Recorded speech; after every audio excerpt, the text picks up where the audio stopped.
Ciao a tutti, oggi vi propongo dei dolcetti morbidi e golosi, dei macaron di pan di Spagna. Gli ingredienti sono scritti nell'info box sotto il video e nel blog e adesso vediamo come prepararli insieme.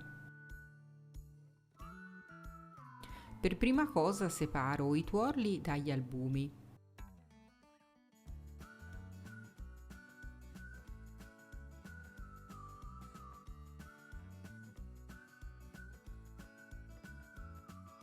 Fatto ciò, metto gli albumi in un'ampia terrina, aggiungo un pizzico di sale e un cucchiaio di succo di limone.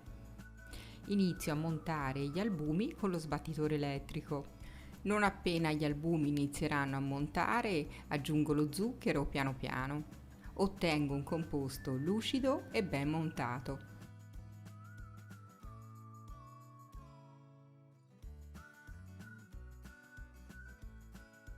Adesso metto i tuorli in una terrina, ci aggiungo lo zucchero e la scorza di un limone non trattato. Li monto con lo sbattitore elettrico. Ottengo un composto chiaro e abbastanza spumoso. Ci aggiungo 2 cucchiai della montata di albumi e mescolo senza particolare attenzione.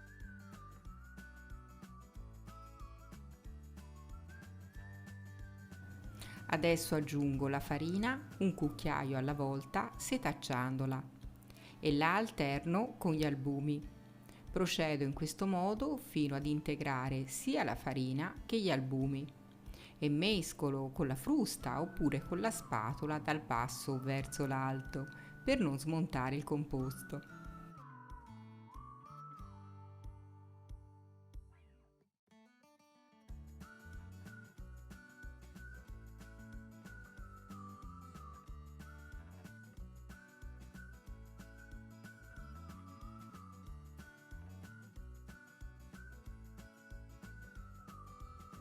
Ho sistemato la carta forno sulla teglia, la fermo con un po' di composto e poi metto il composto all'interno della sac à poche. Ho messo un beccuccio liscio tondo.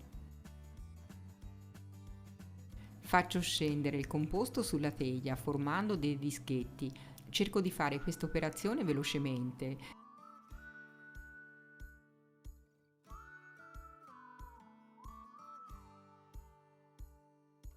Nel frattempo avevo già acceso il forno a 220 gradi, statico, inforno subito i macaron di pan di Spagna e li faccio cuocere per 7 minuti o fino a una leggera doratura. Ed eccoli pronti, li lascio freddare completamente nella teglia. Una volta freddi li stacco con delicatezza. E adesso sono pronta per farcirli con confetture oppure con crema di nocciole. Una volta farciti tutti li spolverizzo con dello zucchero a velo vanigliato e sono pronta per la prova assaggio.